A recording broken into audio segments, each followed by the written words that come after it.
Casey, and it's one of my favorite parts to teach, and it's also probably my favorite way to get people tired at the certs. There's a value in having hard workouts at certs. I don't agree with all of it, but the one thing I do like is that when people get tired with the ballistic work, they stop thinking so much, and they stop. I get this question: where should my elbows be? And it's like, for God's sakes, if you can think about where your elbows are, you're not going to be very good. I always joke the elbows should be somewhere between the wrist and the shoulders. I mean, you're just snapping and locking out the weight. I talked to Dick Notmeyer yesterday. It was my birthday, so he called. Halfway there. Whenever I think of Dick and these, he used to always make us do these tiny press outs after every jerk. Every jerk. But the thing is that we got real solid about that boom lockout. So those little press outs, Dick called them press outs. So that's your bridge for me. 10 seconds. The first step of the bridge would be you to help the jerk with the press. Every time you jerk, just do these little, how long it is, what, 3 to 8 inch little press outs. And what you can feel your scapula coming underneath, you can feel your body aligning things. And so, yeah, there's great value.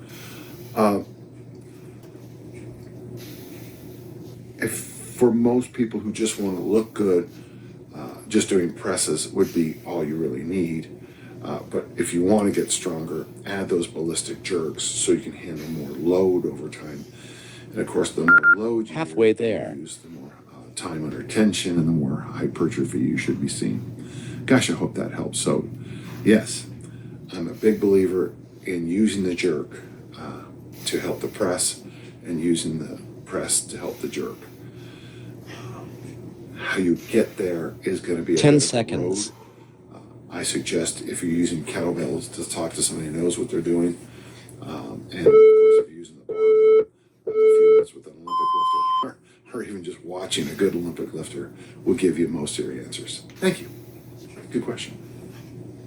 We have a question from Michael. How do you balance skill-based sports and strength and recovery? How much skill training should you give up? Should you give up to work on strength? And how do you know when to lay off strength and focus on skill? Well, so the first thing is your model has a problem. You went halfway there on me. So I see elite performance in that kind of that yin yang kind of thing. And I know yin yang is overused, but in this case, I like it a lot. And what I think of when I'm working with athletes is if you're a 12-year-old, your circle, is going to be kind of small. 10 seconds. And what I'm going to do is you show up with some innate strength just because that's the way it works. And you have a very, very basic technique. Well, let's just say the discus because that's the easiest for me. Once I teach you stretch, 1, 2, 3, and I teach you 3 ABC, and I teach you spanky and this and that, the X position and that. Well, it's a pretty simple. So that's a pretty simple technique, and we're on our way, and good things are happening. In the weight room, I'll have you do the Southwood program: power clean, military, front squat, and bench.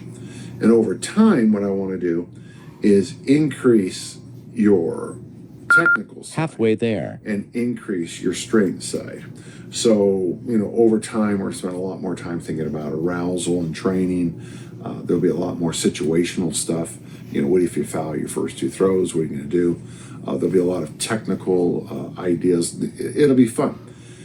The problem is 10 it's seconds. Really easy to build the strength side and let the technical side drop. And in some sports, it's really easy to build the technical side and ignore the strength side. I like to think of the circle growing so that both the technical sports side and the strength side are growing together. So it means that, yeah, you probably have to learn the Olympic lifts. You probably have to learn the power lifts. You probably have to put a lot of weight on the bar. You probably have to learn to do hill sprints. You have to probably learn how to do sleds at farm work. There's going to be a lot of things you have to learn to do in the weight room.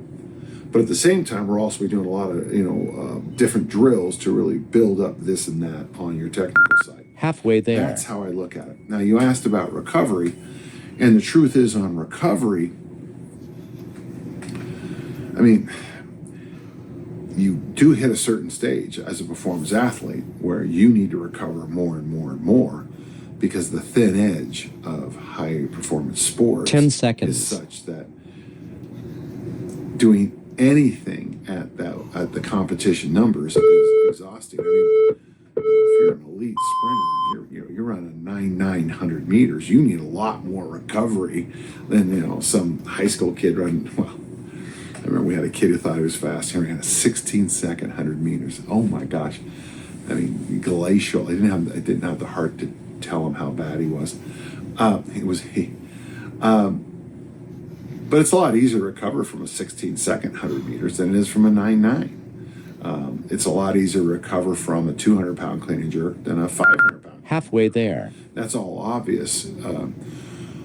So what happens in a career is you got to kind of think of it this way. We're going to build the technical side and then the strength side and those qualities. And we're going to keep building that circle out and out and out and out and out.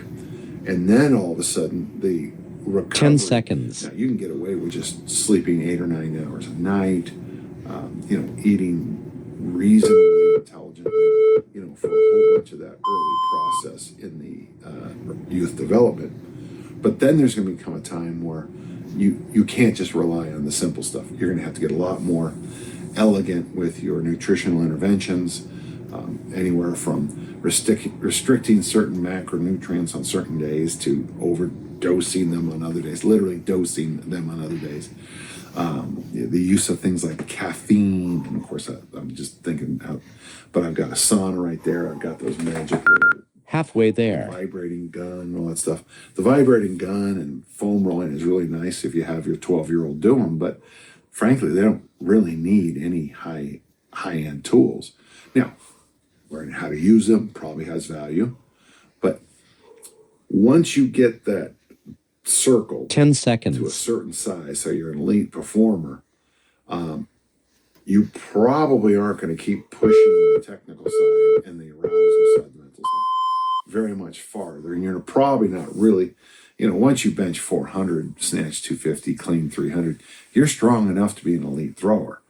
And obviously, some throwers. They say if you fail to plan, you plan to fail. And a good plan can start with something as simple as a conversation with someone you trust. Like Fisher Funds, one of New Zealand's largest specialist investment managers. Their advisors can help you create a long-term investment strategy that you can be Halfway confident there. in. Fisher Funds. Start your conversation today. Fisher Funds Management Limited is the issuer of the Fisher Funds KiwiSaver scheme and managed investment schemes. PDSs are available at fisherfunds.co.nz. Do much more than that. But what we want to focus on then is, can I recover from those workouts? 10 seconds. When I was training, and I would have those days where I would do six snatches or 3 or 5 clean and jerks, but the load was so massive. Those workouts might take 40 minutes to do. I mean, seriously, those workouts, 5 clean and jerks might take me 45 minutes, including warm-ups and all the other stuff. But because you can't just clean and jerk, like at the time, 165 kilos, 363 pounds. You clean and jerk that, you put that weight down, you sweat. You're Halfway talking there. about 3-4 second effort, and you drop the bar, and you're like, you're sweating like a pig. So your recovery changes in this very elegant way. So the lower you are on the performance ladder, the less you have to focus on those big 10 seconds. supplements for a 15-year-old are almost no value at all. Supplements for a 25, 30-year-old athlete, an athlete who's been focusing on one sport for 17, 18 Last years. round. Supplements then make more sense to me. Playing with macronutrients makes more sense to me. Napping makes more sense to me. So that would be, it's a good question, Michael, but that would be the key. The other thing too is, when you're working with a 15-year-old athlete, his or her off-season might be playing another game. When you're working Halfway with a there. elite performer, you might want to send them on a 6-week all-inclusive, beach vacation and beg them not to do anything physical, just let everything kind of just Interesting. When you do take off time as an elite athlete, you actually very often hurt more 10 seconds. than you do the rest of the year. Some of it could just be, of course, this balloon of stress. You pop it, Well it's done. over, it's all gone. But we've actually had some other thoughts. Is that when I'm in high shape.